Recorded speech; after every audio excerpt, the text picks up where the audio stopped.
Bismillahirrahmanirrahim. Assalamualaikum warahmatullahi wabarakatuh. Selamat pagi dan salam sejahtera untuk kita semuanya. Salam, Om Swastiastu, Namo Buddhaya, salam kebajikan. Yang kami hormati dan kami banggakan, Presiden Republik Indonesia Bapak Haji Prabowo Subianto,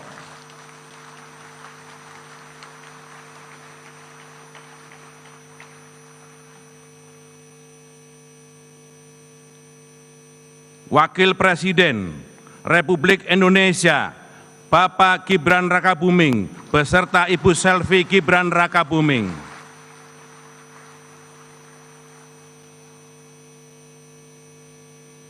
Presiden Republik Indonesia kelima, Presiden Republik Indonesia keenam, Bapak Profesor Dr. Jenderal TNI Purnawirawan Susilo Bambang Yudhoyono,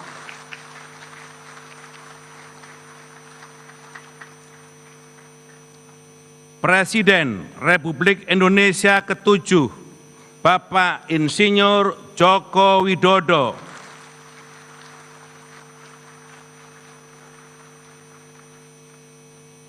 Wakil Presiden Republik Indonesia keenam, Bapak Jenderal TNI Purnawirawan Tri Sutrisno,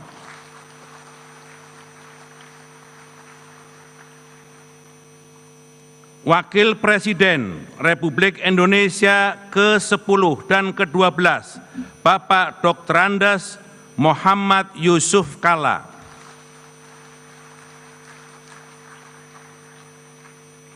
Wakil Presiden Republik Indonesia ke-11, Bapak Profesor Dr. Budiono,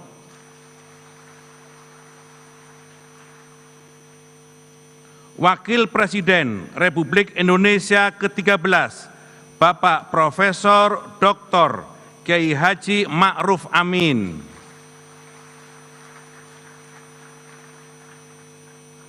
Istri Presiden Republik Indonesia keempat, Ibu Sinta Nuriyah Abdurrahman Wahid,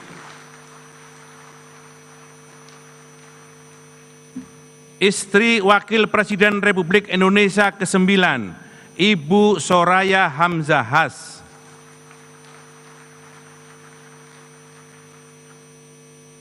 Ketua Dewan Perwakilan Rakyat, Ibu Dr. Honoris Causa Puan Maharani,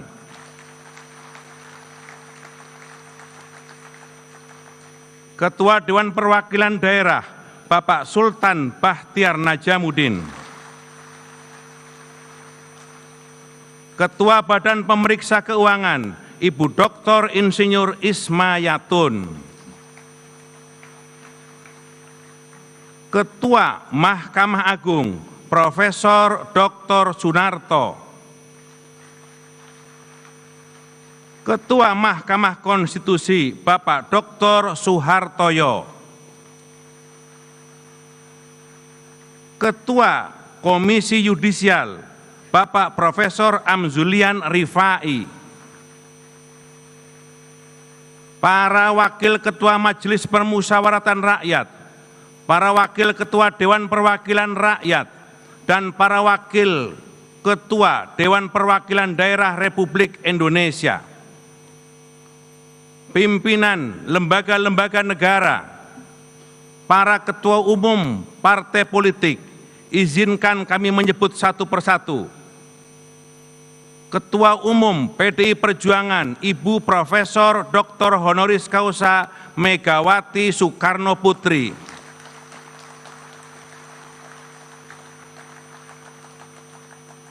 Ketua Umum Partai Golkar, Bapak Bahlil Lahadalia, Ketua Umum Partai Gerindra, Bapak Haji Prabowo Subianto, Ketua Umum Partai Nasdem, Dr. Honoris Causa Dr. Andes Surya Dharma Paloh, Ketua Umum Partai Kebangkitan Bangsa Dr. Honoris Causa Dr. Andes Abdul Muhaimin Iskandar, Presiden Partai Keadilan Sejahtera Dr. Al-Muzammil Yusuf, Ketua Umum Partai Amanat Nasional Dr. Honoris Causa Zulkifli Hasan, Ketua Umum Partai Demokrat Dr. Agus Harimurti Yudhoyono, para anggota Majelis Permusyawaratan Rakyat yang terdiri atas anggota DPR dan DPD, yang mulia para duta besar negara-negara sahabat, yang mulia para ketua parlemen negara-negara sahabat, para menteri kabinet merah putih, Panglima Tentara Nasional Indonesia, Kepala Kepolisian Negara Republik Indonesia, Kepala Badan Intelijen Negara, dan Jaksa Agung Republik Indonesia, para insan pers, media cetak dan elektronik, dalam dan luar negeri, para perwakilan teladan dari seluruh penjuru tanah air, para tamu undangan teristimewa untuk seluruh rakyat dan bangsa Indonesia dimanapun saudara berada. Sidang majelis dan hadirin yang berbahagia, sesuai catatan daftar hadir yang disampaikan oleh Sekretariat Jenderal MPR, sampai saat ini telah hadir 604 anggota dari 732 anggota MPR yang terdiri atas anggota DPR dan DPD.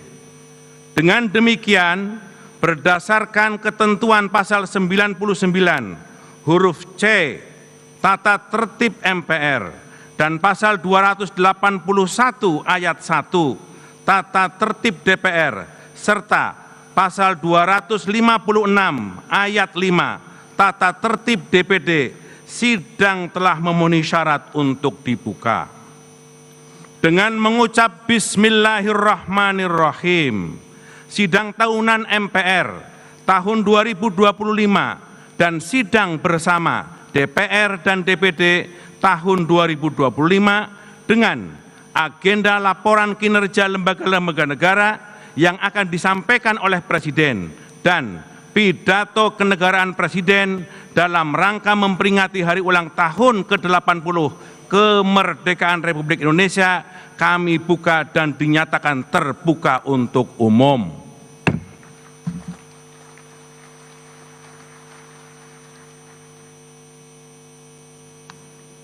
Sidang majelis yang berbahagia, saya mengajak kita semua untuk bersama-sama menundukkan kepala dan memanjatkan doa. Semoga doa yang akan kita panjatkan hari ini akan diterima oleh Allah Subhanahu wa Ta'ala, Tuhan yang Maha Esa, dan semoga bangsa Indonesia senantiasa diberkahi, dilindungi, dan diberi kekuatan oleh Allah. Doa akan dipimpin oleh Saudara Menteri Agama yang juga Imam Besar Masjid Istiqlal, Profesor Dr. Kiai Haji Nasaruddin Umar. Kami persilahkan.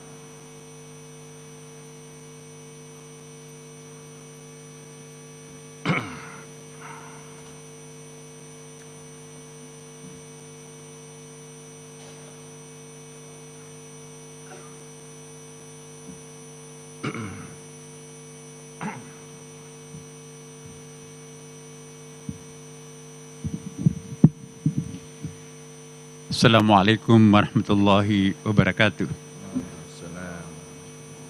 Selamat pagi, salam sejahtera untuk kita semuanya. Salam, Om Swastiastu, Namo Buddhaya, salam kebajikan. Bismillahirrahmanirrahim. Alhamdulillahirabbil alamin. Hamdan syakirin. حمدا الناعمين حمدا يوافي نعمه ويكافئ مزيده Ya Rabbana lakal hamd kama yanbaghi li jalali wajhika al-karim wa 'azimi sultanik.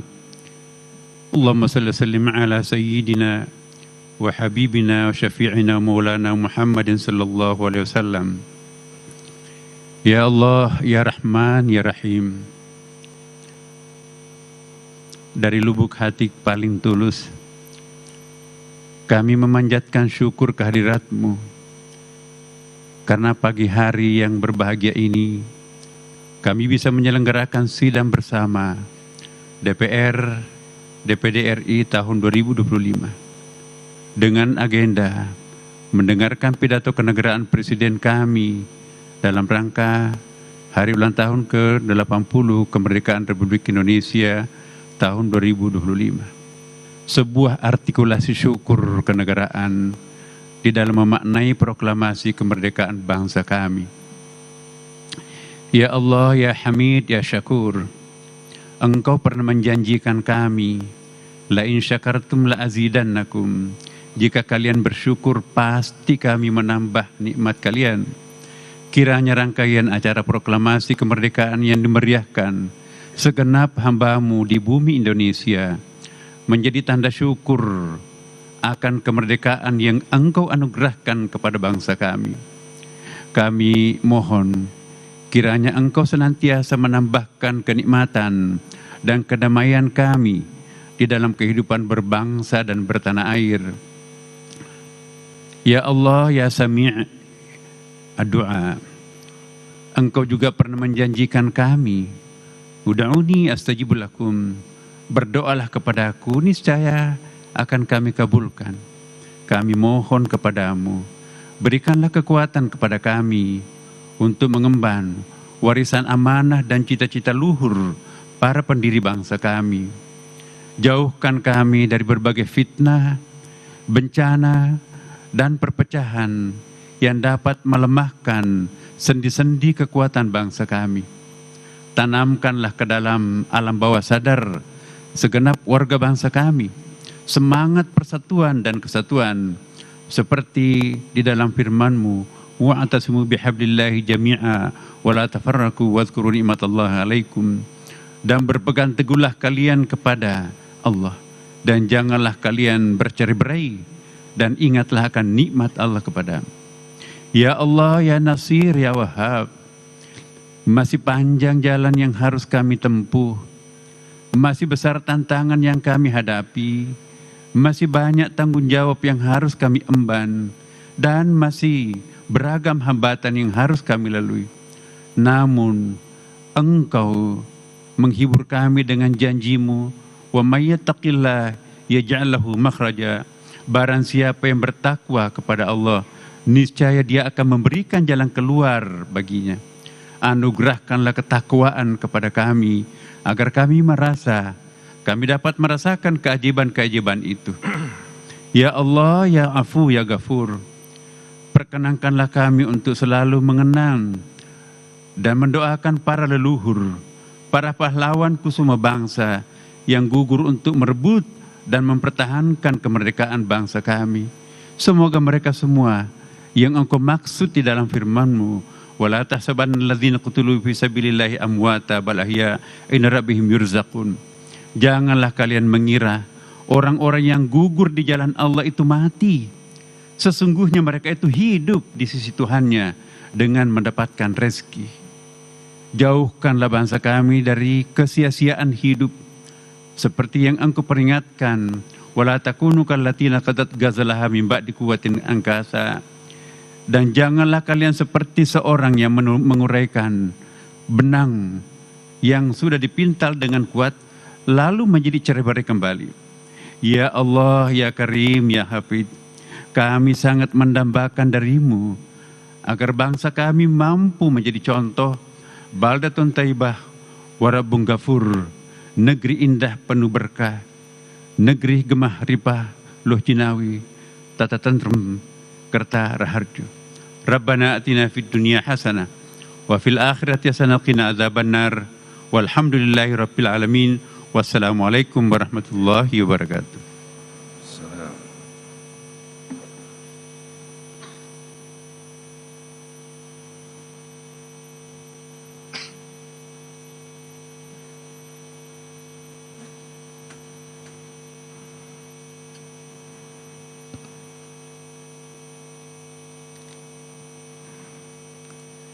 Terima kasih kami sampaikan kepada Profesor Dr. Kiai Haji Nasaruddin Umar yang telah memimpin doa. Sidang majelis, hadirin dan saudara-saudara sebangsa dan setanah air yang saya hormati. Di awal pidato ini, kami mengajak kepada segenap bangsa Indonesia untuk bersyukur kepada Allah, Tuhan yang Maha Esa, atas segala karunia, keberkahan dan kenikmatan yang telah diberikan kepada kita bangsa Indonesia, terutama nikmat kemerdekaan. Sholawat dan salam senantiasa kita curahkan kepada Nabi Muhammad SAW beserta keluarganya, sahabatnya, dan para pengikutnya. Pada hari Minggu, tanggal 17 Agustus tahun 2025, kita, seluruh bangsa Indonesia, akan merayakan kemerdekaan ke-80. Kita akan kembali mengibarkan sangsaka merah putih dengan penuh haru dan hormat di seluruh penjuru tanah air. Namun, tahun ini peringatan itu telah berbeda dan lebih teristimewa. Kita akan memperingati hari ulang tahun kemerdekaan Republik Indonesia yang ke-80, sebuah angka yang bukan hanya besar secara matematis, tetapi juga monumental dari segi sejarah. 8 dekade yang lalu, proklamasi kemerdekaan dikumandangkan oleh Dwi Tunggal Proklamator kita, yakni Soekarno-Hatta, atas nama bangsa Indonesia. Ini adalah sebuah deklarasi tegas bahwa bangsa Indonesia ingin berdiri di atas kaki sendiri dengan harga diri dan kemanusiaan yang utuh. Momen peringatan kemerdekaan bukan hanya tentang merayakan masa lalu, tetapi juga tentang merenungkan perjalanan bangsa kita dari masa ke masa, serta menetapkan langkah-langkah baru untuk menyongsong masa depan yang lebih gemilang. Sidang majelis dan hadirin yang berbahagia, nasionalisme bukan hanya slogan. Bung Karno pernah mengingatkan, bangsa yang besar adalah bangsa yang menghormati jasa pahlawannya. Namun, beliau juga menekankan bahwa penghormatan bukan semata dalam bentuk monumen dan upacara, tetapi dalam kemauan kolektif yang terus melanjutkan cita-cita para pendiri bangsanya. Kemerdekaan itu bukan pencapaian akhir, melainkan pintu menuju kerja keras dan pembaharuan tiada henti. Itulah yang diingatkan oleh Bung Hatta tentang kemerdekaan kita.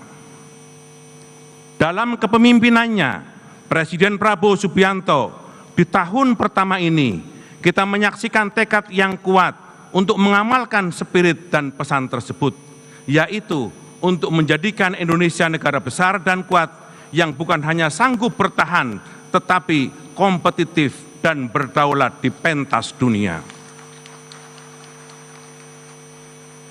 Arah pembangunan kembali diletakkan pada kemandirian pangan, ketahanan energi, pertahanan nasional, dan keunggulan teknologi.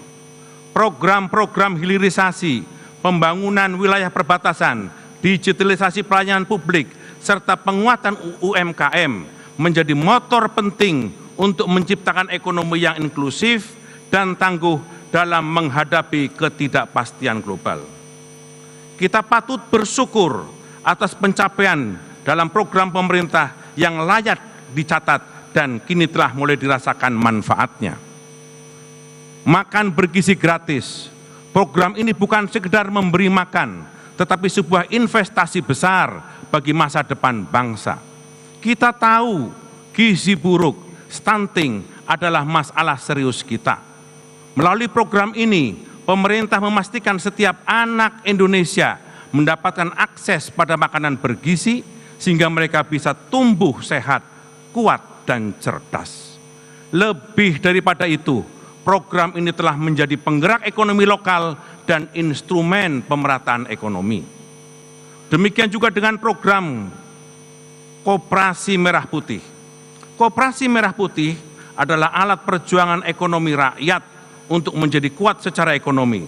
Gerakan strategis ini bertujuan membangun ekosistem ekonomi desa yang modern dan berpihak kepada rakyat kecil. Sekolah rakyat adalah jawaban strategis untuk mengatasi pemerataan pendidikan. Sekolah ini hadir khusus bagi anak-anak dari keluarga yang kurang mampu, yang selama ini sulit mengakses pendidikan yang berkualitas. Sekolah rakyat menjadi jalan keluar yang membuka kesempatan bagi setiap anak bangsa untuk meraih masa depan yang lebih baik. Program pemeriksaan kesehatan gratis merupakan wujud komitmen pemerintah untuk memastikan setiap rakyat memiliki hak atas tubuh yang sehat. Dengan pemeriksaan gratis dapat mencegah penyakit sejak dini dan memastikan masyarakat mendapat pelayanan yang layak. Dengan kata lain, kita kini telah melangkah pada jalur yang benar.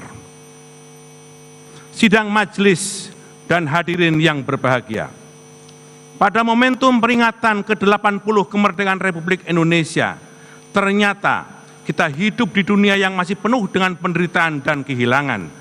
Di tengah kebahagiaan kita, jutaan manusia di belahan bumi lain justru kehilangan hak-hak dasarnya, yakni hak untuk hidup, hak untuk memiliki rumah, bahkan hak untuk menyambut masa depan.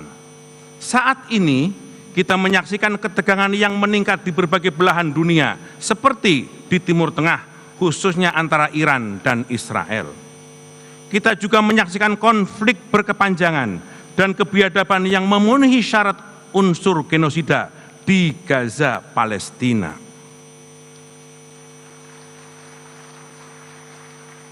Hampir 100.000 nyawa melayang, mayoritas mereka adalah perempuan dan anak-anak, dan rumah sakit serta sekolah hancur menyisakan puing-puing keputusasaan.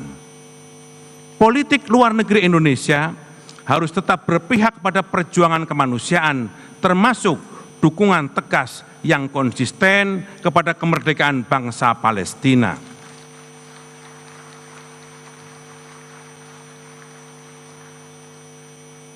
Kita telah membuktikan komitmen itu melalui berbagai forum internasional seperti Konferensi Asia Afrika, Gerakan Non-Blok yang menjadi monumen internasional dan kini menjadi inspirasi bagi banyak bangsa-bangsa di dunia. Oleh karena itu, MPR menyambut baik ikhtiar yang dilakukan oleh Presiden Prabowo Subianto yang selalu menyuarakan perdamaian dalam berbagai forum internasional tentang tata kelola dunia baru, termasuk dukungannya kepada kemerdekaan bangsa Palestina.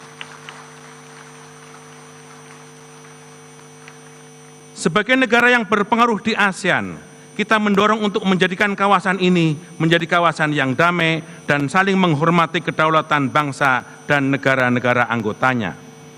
Kita meyakini bahwa dialog dan diplomasi adalah cara terbaik untuk membina hubungan di ASEAN, termasuk untuk menyelesaikan konflik Kamboja dan Thailand. Indonesia tidak hanya lahir untuk dirinya sendiri, tetapi juga sebagai inspirasi bagi bangsa lain yang memperjuangkan kemerdekaan dan martabat kemanusiaan. Tekad luhur itulah yang dirumuskan dalam konstitusi dengan visi kemanusiaan yang mulia dan menggetarkan dari Bapak Ibu pendiri bangsa kita, yang kemudian ditegaskan dalam pembukaan Undang-Undang Dasar Negara Republik Indonesia tahun 1945, yaitu kemerdekaan adalah hak segala bangsa dan oleh sebab itu penjajahan di atas dunia harus dihapuskan.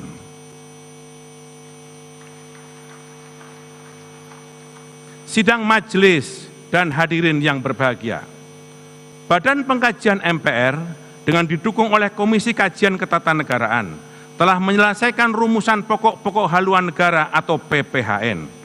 Maka pada tanggal 6 Agustus tahun 2025, dalam rapat gabungan yang dihadiri oleh pimpinan fraksi dan kelompok DPD, Badan Pengkajian MPR telah menyampaikan hasil rumusan awal PPHN. Terkait dengan hal tersebut, kami mengajak kepada segenap lembaga-lembaga negara, akademisi, tokoh-tokoh masyarakat, organisasi kemasyarakatan, dan seluruh lapisan masyarakat Indonesia untuk menyampaikan pandangan dan pendapat untuk memberikan masukan terkait dengan konsep PPHN tersebut. Sidang majelis dan hadirin yang berbahagia. Peringatan kemerdekaan bukan sekedar seremoni. Peringatan ini menjadi ruang refleksi dan evaluasi moral dan konstitusional. MPR mengajak semua elemen bangsa untuk meneguhkan kembali komitmennya terhadap agenda pemberantasan korupsi, kolusi, dan nepotisme atau KKN. Sebagaimana yang diamanatkan dalam TAP MPR nomor 11 tahun 1998 dan TAP MPR nomor 8 tahun 2001. MPR mengapresiasi upaya yang sungguh-sungguh yang dilakukan oleh pemerintah dalam menindak tegas kasus-kasus korupsi melalui aparat penegak hukum yang semakin tegas. Ini langkah awal yang patut didukung dan konsisten oleh semua pihak. Sebab korupsi bukan sekedar kejahatan hukum dan finansial. Ia adalah pengkhianatan terhadap ruh kemerdekaan dan demokrasi.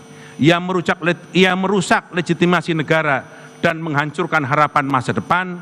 Ia menodai ruh kebangsaan kita sendiri.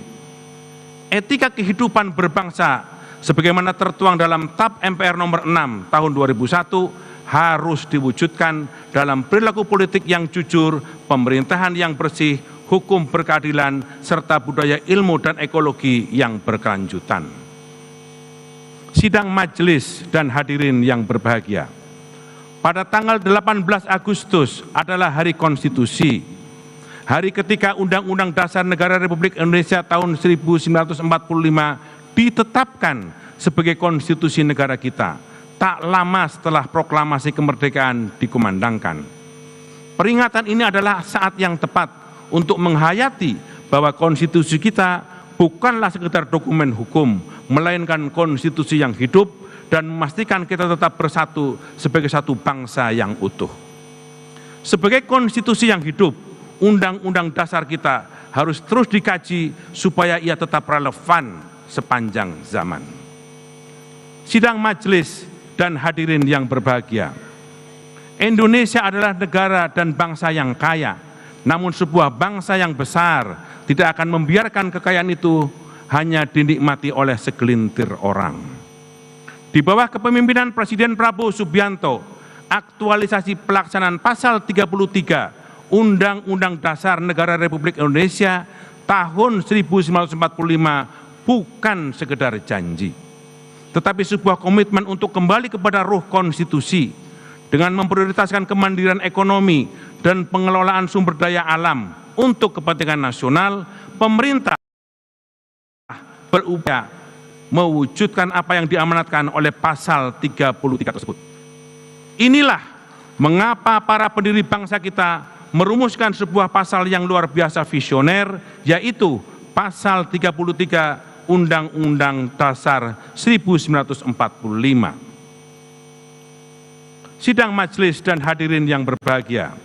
MPR saat ini memiliki 3 peran utama, yaitu sebagai rumah kebangsaan, pengawal konstitusi, dan penjaga kedaulatan rakyat. Sebagai rumah kebangsaan, MPR adalah wadah bagi seluruh elemen bangsa untuk berkumpul, berdialog, dan menyuarakan aspirasi. Disinilah berbagai perbedaan disatukan dan titik temu ditemukan demi kepentingan bersama.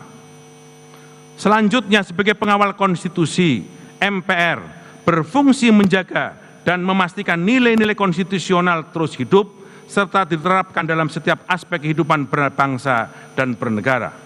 Dan sebagai penjaga kedaulatan rakyat, MPR berupaya memastikan setiap kebijakan negara selalu berpihak kepada rakyat, karena rakyatlah pemegang kedaulatan tertinggi di negeri ini.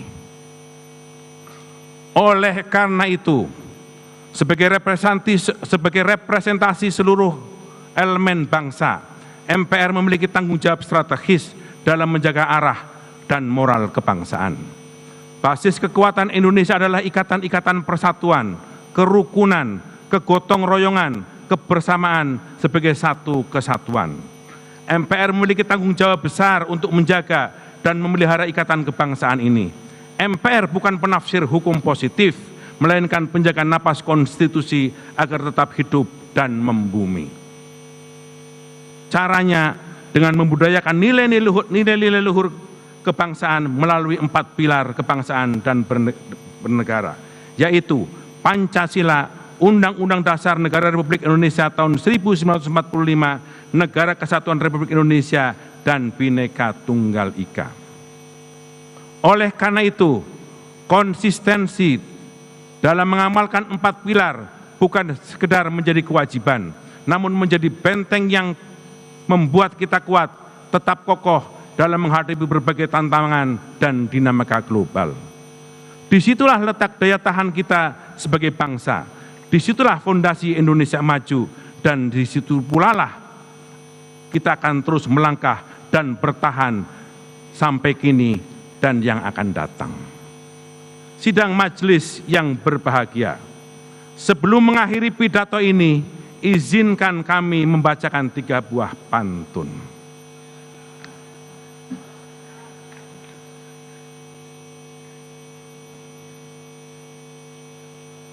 Makan gratis untuk para siswa, ilmu dan adab dalam membangun bangsa.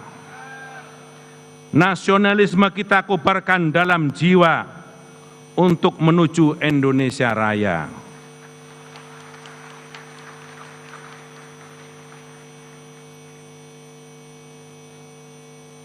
Indonesia kaya akan sumber daya, asta cita untuk Indonesia tercinta, dan antara optimalkan aset negara menuju masa depan yang cerah dan sejahtera.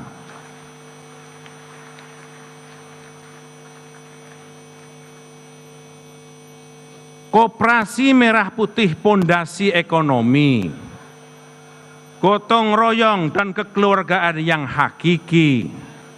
Prabowo Subianto adalah pemimpin sejati untuk Indonesia Raya yang tetap abadi.